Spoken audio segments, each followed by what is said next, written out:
It's a word you probably talked about in school, learned in school.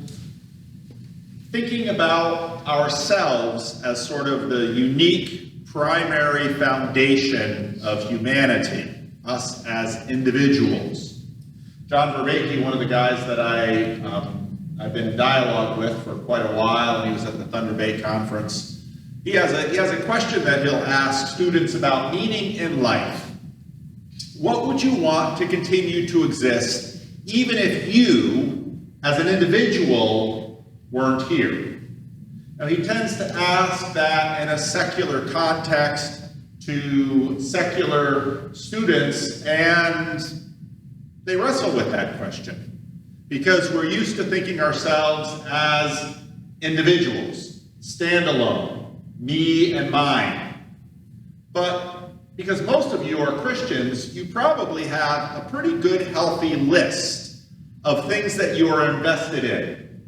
And you're thinking, okay, I might not be here 10 or 20, 30 years from now, but I want this thing to be here. Maybe my church, or my denomination, or God's kingdom, or a whole bunch of things that you are invested in, that you participate in, that you sacrifice for financially or your time, that give you meaning that goes way beyond your individual life. Over the last few weeks, I've been talking about sort of nature religion versus escape religion. And if you'll notice that many of these things are individual things. If you were born to the right people, at the right time, in the right place, if you work hard, watch your addictions, don't get sick, use your brain, educate yourself, take care of your body, gain wisdom, then maybe you will win in a lot of different ways in life. And then there's escape religion. Maybe I get to go to heaven, or I can escape the cycle of rebirth, or I can resist attachment. It's about me. And then in our modern world, a lot of our escapist religions are sort of entertainment-based.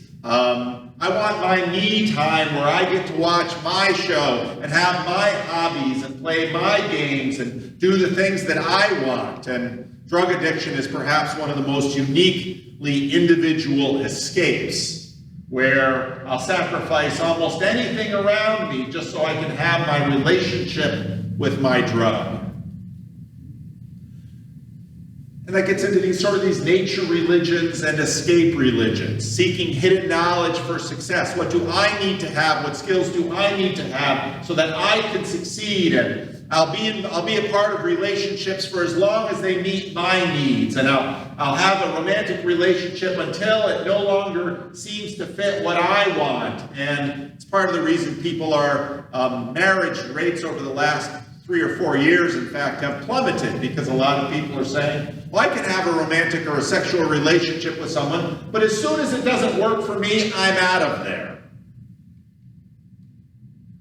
But yet there have been some indications in the last few years that maybe some of these much longer ideas have not really receded as far as we might have imagined.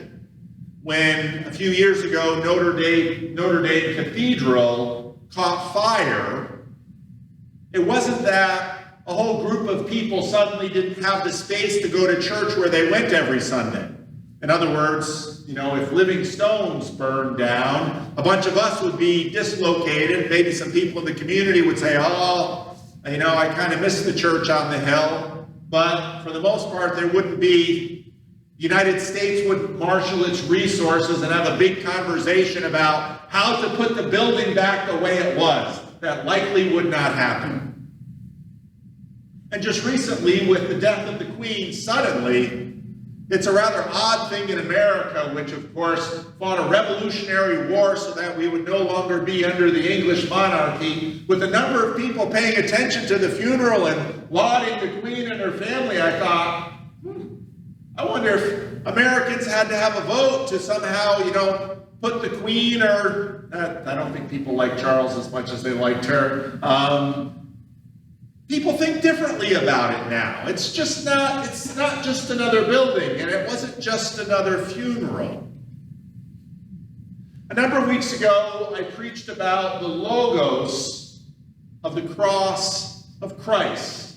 And the theme statement of the book of 1 Corinthians, I think, is 1 Corinthians 1:18. For the logos of the cross is foolishness to those who are perishing, but to us who are being saved, it is the power of God. And we talked about, now that word, if you open up your English Bibles, it'll say usually for the word of the cross, or the message of the cross, because they're struggling to translate that Greek word logos. It's the same word that's in John chapter 1. The word became flesh. The logos became flesh. And that's because that word had a very long history in Greek philosophy and religion before it was used by Paul and by John in the New Testament. Our word logic comes from the word logos. It's sort of an interpretive thread that takes multiplicity and complexity and gives it a rational order and a pathway to pursue.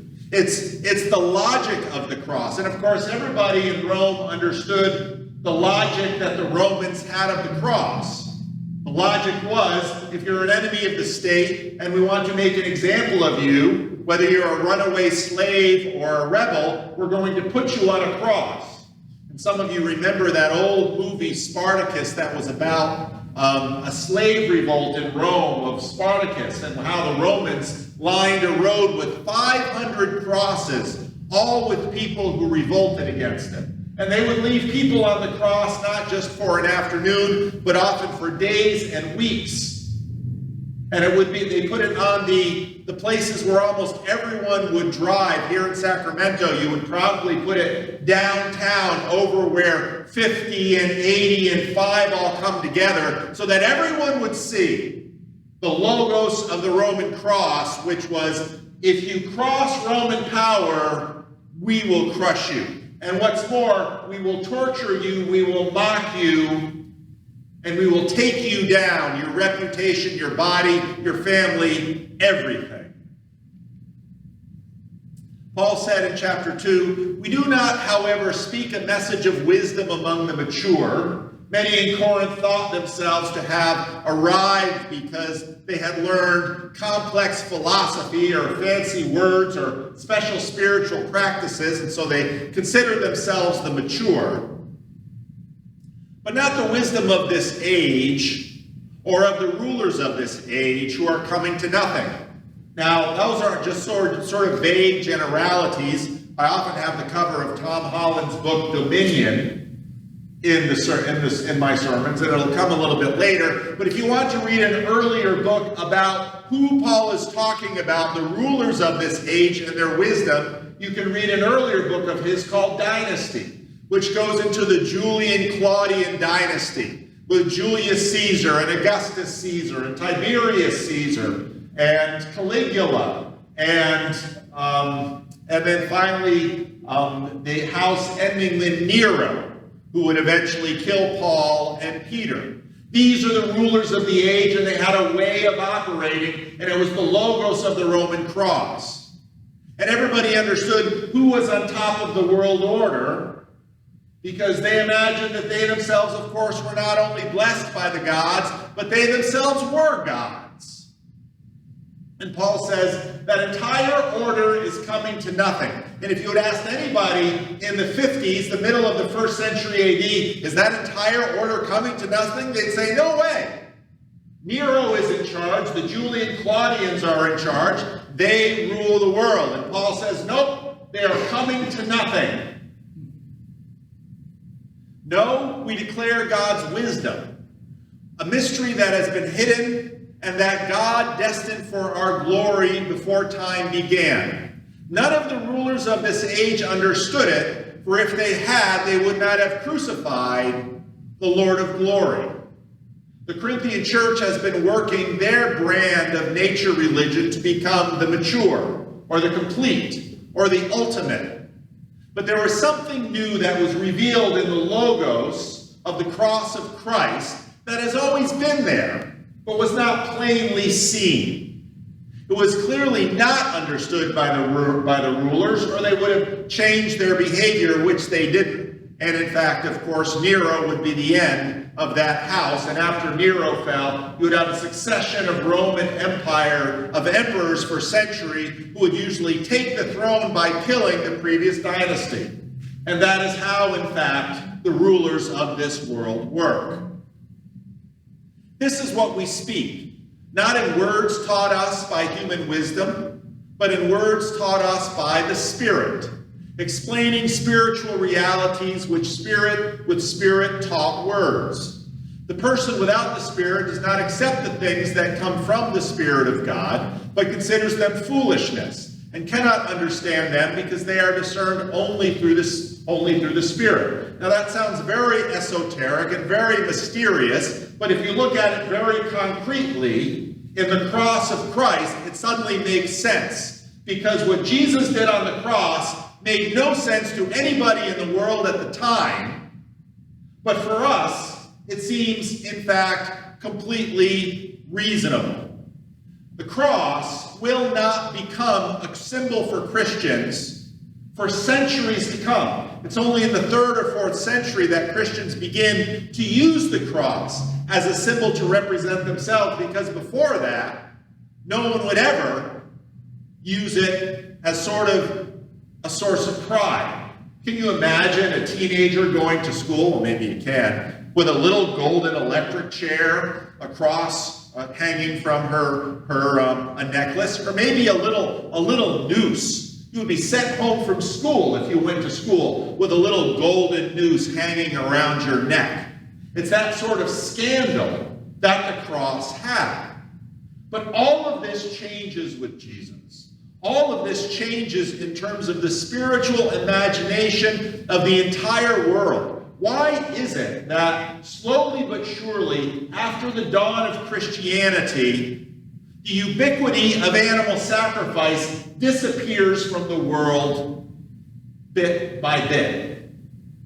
In John, we remember when Jesus said, he must go so that his Spirit must come. And we see the coming of the Spirit, in fact, in the cross of Christ and the change of understanding of that cross. This practice of your well-being at my expense seems utterly counterintuitive if your religion is about getting from 0 to 100 with the most power, the best experiences, the most money, and the most success. All over the world, people would say, I like my messiahs uncrucified. I would like my messiahs to be winners. Even today, many Muslims look at the crucifixion of Jesus and say, no, something happened there, because God would never even allow a significant prophet to suffer public shame and humiliation in such a manner. But this is exactly what Paul is comparing. The way of the Julian, Claudian, Roman dynasty to Jesus, who to everyone in the world seemed their victim. As Paul is saying, in the middle of the 1st century, Jesus, in fact, has dethroned the way of the world on the cross. And in the 1st century, the Corinthians listening to him probably thought, this is utter foolishness. The person with the Spirit makes judgments about all things, but such a person is not subject to merely human judgments, for who has known the mind of the Lord so as to instruct him? Paul takes a quotation from Isaiah 40. So if you go back and you read Isaiah 40, it says this, who has measured the waters in the hollow of his hand, or with the breadth of his hand marked off the heavens? Who has held the dust of the earth in a basket, or weighed the mountains on the scales and the hills in a balance? Who can fathom the Spirit, Ruach in Hebrew, the Spirit of the Lord, or instructed the Lord as his counselor? Paul takes that verse and changed Spirit, Ruach, would have been pneuma in Greek, and puts in mind, nous. And then he finishes the sentence with, we have the mind of Christ. Again, it sounds so esoteric. It sounds so strange. But Paul, if you read him again and again, will keep telling the Christians, you need to have the mind of Christ. And you might say, well, what is the mind of Christ? Paul articulates it most clearly in a song in the book of Philippians. in your relationships with one another, have the same mind, nous, as Christ Jesus, who being in very nature God, did not consider equality with God something to be used to his own advantage. Rather, he made himself nothing by taking the very nature of a slave. Being made in human likeness and being found in appearance as a man, he humbled himself by becoming obedient to death, even death on a cross. Therefore God exalted him to the highest place and gave him a name that is above every name, that at the name of Jesus every knee should bow, in heaven and on earth and under the earth, and every tongue acknowledge that Jesus Christ is Lord, to the glory of God the Father. There is the mind of Christ that is exemplified and borne witness to and comes out publicly at the cross, the logos of the cross of Christ. Brothers and sisters, I could not address you as people who live by the Spirit, but as people who are still worldly, merely infants in Christ. If you think about what a baby is, I know we love to look at babies and say, oh, babies are so innocent. Yeah, they're innocent of some things because they really haven't had a chance to get into too much trouble. What they are completely and annoyingly selfish. When that infant is 6 months old and has a need, they will cry until they get their needs met. When that baby is 2 or 3 years old in the nursery, they will fight like crazy with the other people that are there. They do not have the mind of the Spirit that Paul is talking about there. And Paul is basically telling the Corinthian church, you're acting like a bunch of toddlers. Now, you're all grown-up toddlers, and you're fighting over status and hierarchy and who knows what and who's more advanced than the other, but you're basically like a bunch of toddlers fighting in the nursery with each other over who has the best toys. I give you milk, not solid food, for you are not yet ready for it. Go ahead. What do you tell it? What do you tell a toddler? Have the mind of Christ. Is that what you tell a toddler? What do you tell a toddler? Share. That's all a toddler can understand. Share. You start there. And so Paul is saying to them, I'm going to talk to you like I talk to toddlers. Share. Let's start there, okay? Because this other stuff that we read about in Philippians, you're not there yet. You are still worldly. You act just like a Roman emperor. For since there is jealousy and quarreling among you, are you not worldly? Are you not acting like mere humans? For when one says, I follow Paul, and another, I follow Apollos, are you not being human beings? Are you not acting like Roman emperors? Are you not acting like politicians bickering with each other? Are you not acting like all of the little office intrigue in your office that can't all come together on the same page to get the job done? Paul is saying you're completely worldly in your relationships with one another. And that's abundantly clear in your community. What, after all, is Apollos? And what, after all, is Paul? Only servants through whom you came to believe, as the Lord has assigned to each his task. Now, what Paul is going to do is give us two metaphors, two images, and both of these images are to draw our attention beyond the individual into something higher that individuals can come together and participate in. I planted the seed, Apollo watered it, but God has made it grow. Now we're talking seeds, still individuals, but he's about to take this metaphor and make it larger. So neither the one who plants nor the one who waters is anything, but only God who makes things grow. In other words, if you're going to plant a field, you need seed, someone needs to put in seed. You need water, someone's going to have to manage the irrigation. It's too bad Jack's not here because Jack was always here to give us illustrations of irrigation and planting. And if you ask Jack to go out to the farm, he would love to walk through the process of growing rice with you. But the point is not each individual plant. The point is the field, the harvest, the crop.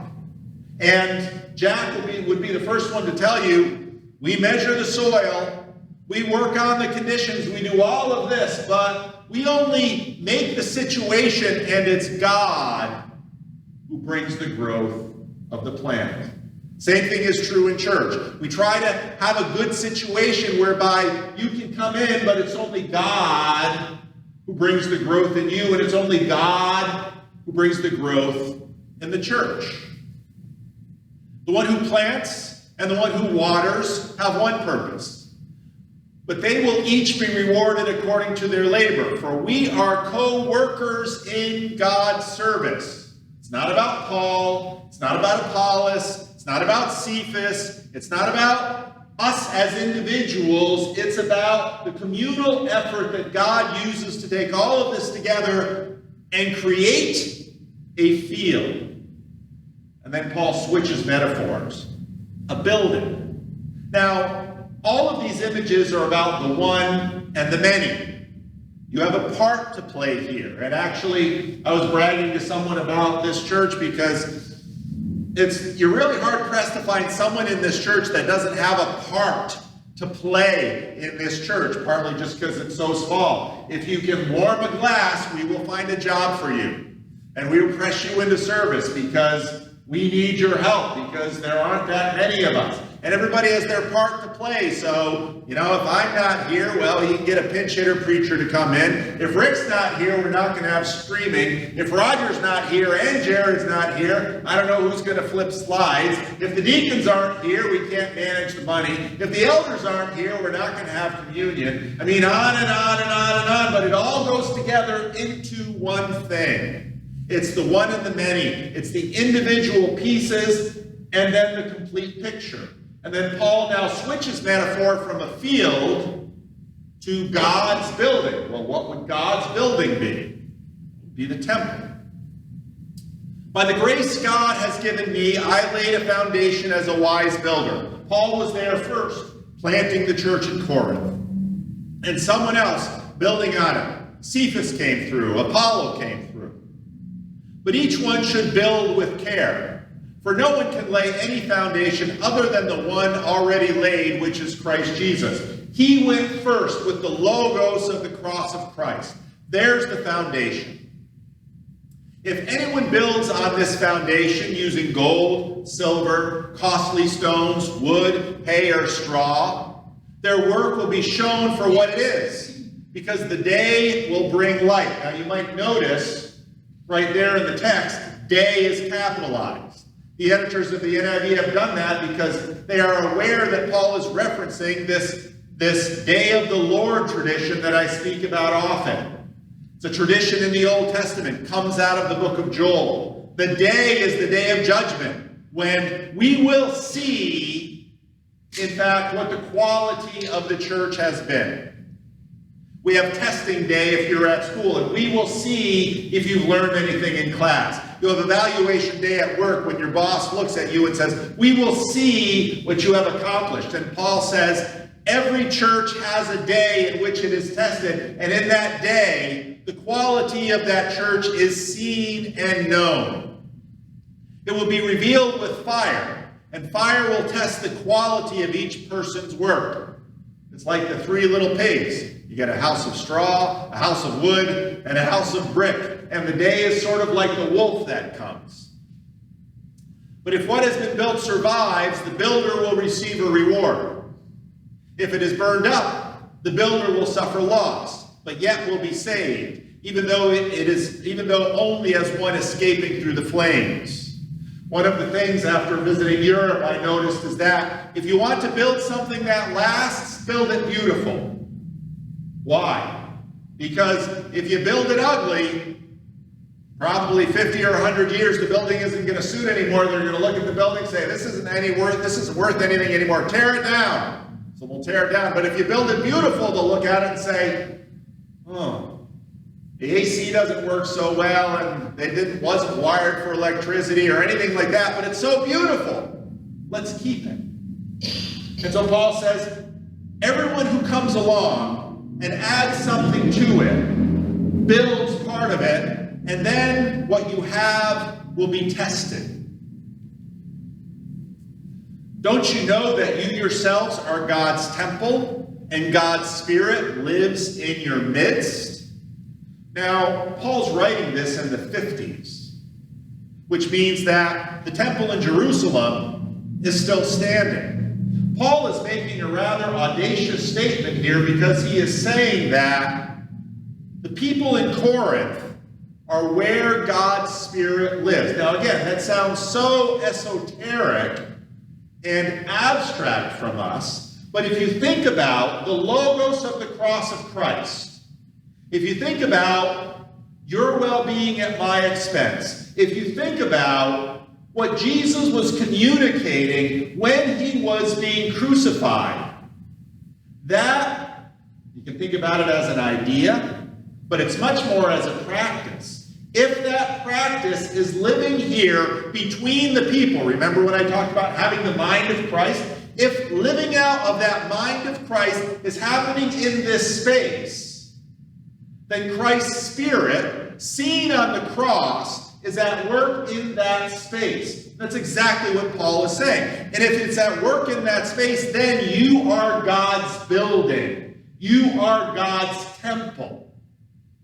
Peter will make the same point in 1 Peter 2. Christ is the living stone, and you are the living stones out of which a temple is being built. If anyone destroys God's temple, God will destroy that person, for God's temple is sacred, and you together are that temple. There's a couple of other ideas that are really important in here because we don't have a sense in the modern world of how temples functioned in the ancient world. If you read all of the descriptions of the tabernacle, very carefully you begin to realize the tabernacle was set up to be sort of a little Garden of Eden. And then when you look at the temple in Jerusalem, the temple was set up to be sort of a microcosm of the cosmos itself. That's what temples were. And what Paul is saying is that the church, when Christ's Spirit is functioning in the church is to be a tiny little microcosm of the way the world is supposed to be. Now, what Paul says here about destroying the temple is a curious thing because, of course, the Babylonians destroyed the temple. Were they judged? Well, the Persians would come and judge the Babylonians. And then the Romans would destroy the second temple in 70 AD. Were the Romans judged? Well, where are the Romans today? And the idea, however, is that in all of those transformations, when the Babylonians destroyed the temple in 586 BC, what happened was, because the Jewish communities could no longer meet around the sacrificial offering, they started synagogues all over the place. And then even when the temple was rebuilt under the Persians, those synagogues endured. And they met around the Torah. And those synagogues became sort of the nucleus out of which the church would spring. And then when the temple was destroyed a second time, guess what? It has never been rebuilt. Why? Because the practice of sort of locating everything in stone moved into locating everything in people. Sort of like a field is something that can live on for 100 years, but all of those individual plants may only live for a season. A building, one of the things that I noted when I visited a bunch of churches in Europe was often they would build a tiny little building, and then as the village would grow, the building would grow and grow and grow and grow as the community would grow. In other words, the building sort of became a quasi-living expression of the far more living people that lasted only a season, like one individual rice stalk will last only a season, but a field of rice will last far longer. Do not deceive yourselves. If any of you think you are wise by the standards of this age, according to the Roman emperors, you should become fools, so that you may become wise. Fools like Christ, who was seen as a fool. For the wisdom of this world is foolishness in God's sight. As it is written, he catches the wise in their craftiness. And again, the Lord knows that the thoughts of the wise are futile. So then, no more boasting about human leaders. Oh, I know Paul better than any of you, or I know Apollos better than any of you. All things are yours, whether Paul or Apollos or Cephas, or the world or life or death, or the present or the future. All are yours. Paul is saying, you will inherit the earth. It's exactly what Jesus says in the Sermon on the Mount. And you are of Christ, and Christ is of God. Paul is saying, you will inherit the earth. Now you might say, well, that sounds kind of funny, except the fact that when I read Philippians 2 to you about this self-donating ethos, whether you're in church on Sunday morning or not, you can go out into the world. People can call themselves atheists, but if they imagine themselves to be a good person in Western culture, they will tell you that is good. A Roman emperor would have said, that's idiocy. You all have been part of a project of civilization that has been building on the logos of the cross of Christ for 2,000 years, which is why when Notre Dame caught on fire, whether or not people were actually going to church in France, they looked at that building and said, we have to fix it up again. Why? I don't know, but we have to. And what all of this does is bring to mind a truth that you possess but can't articulate. A cathedral like Notre Dame took 200 years to construct it. The people in the community didn't know exactly what or why they were doing it. Well, this is just what we do. And then they built it over a couple of hundred years, and it's been around for 800 years longer. And it's going to continue to be around because France, whether or not it's Christian, won't look at that building and say, it doesn't matter. One of the videos that I made this week about a conversation with Edie just mentioned she saw my talk with Tom Holland. Another guy who's sort of in the middle of where Tom Holland is at is a guy named Douglas Murray, who's a journalist in the UK. And he's wrestling with this idea because he looks around and he says, culturally, I've come to imagine I am a cultural Christian. But if it's just a cultural Christianity, it doesn't have much staying power because you need actual living, breathing, committed Christians to actually renew the culture, to practice out that logos of the cross of Christ. And Douglas Murray is sort of in the place where he says, I don't quite believe. I sort of want to believe. I want to believe in the resurrection, but I don't know if it's reasonable. I don't know if I can. There's so little in our secular society often now that people work towards communally. Ask people all the time, should you be part of a community? Oh yeah, I think so. What are you willing to do to have it cost you? Well, not much. Well, then you're not going to have much of a community. Why? Christianity offered a vision of the future as a participatory collective, a field, a temple. And this meaning crisis is the result of people having little to strive for beyond themselves. I just want to have a comfortable little life and leave me alone. Well, you're not even going to get that. The logos of the cross of Christ seems like foolishness, yet symbolically it's seen all over the place. Every good mother sacrifices her life for the future of her children. Every good father sacrifices his life for the future of his family. Every good generation sacrifices its short-term benefits for future generations. We see this as good because Jesus gave of himself exactly as Philippians says. It's built into our culture now, into our traditions, and it all started with Christ.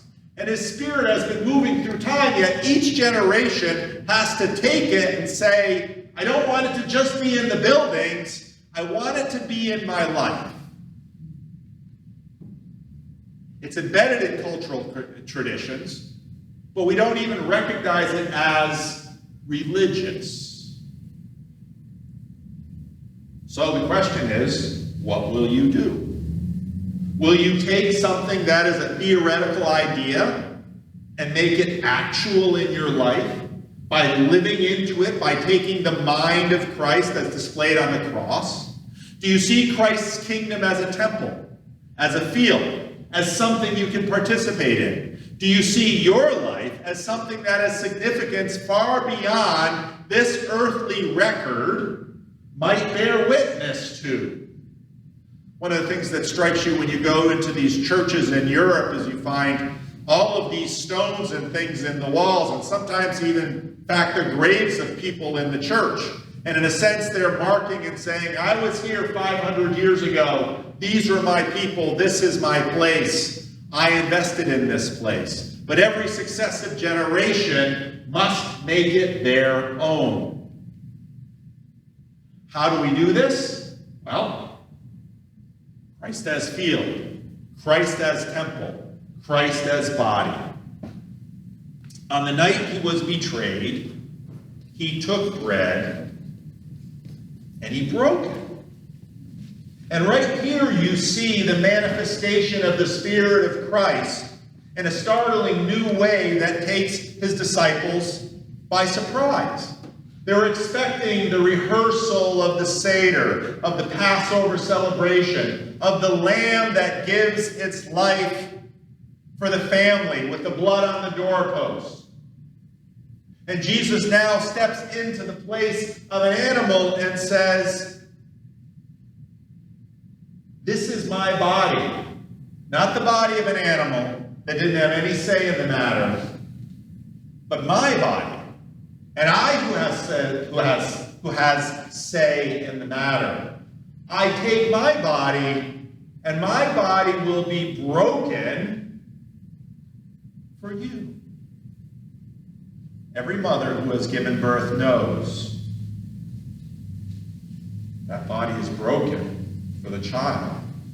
Every parent who struggles for a child knows their body is broken for that child. And Christ says, I alone as your God, my body will be broken, not just for a child or a family or an office or a city.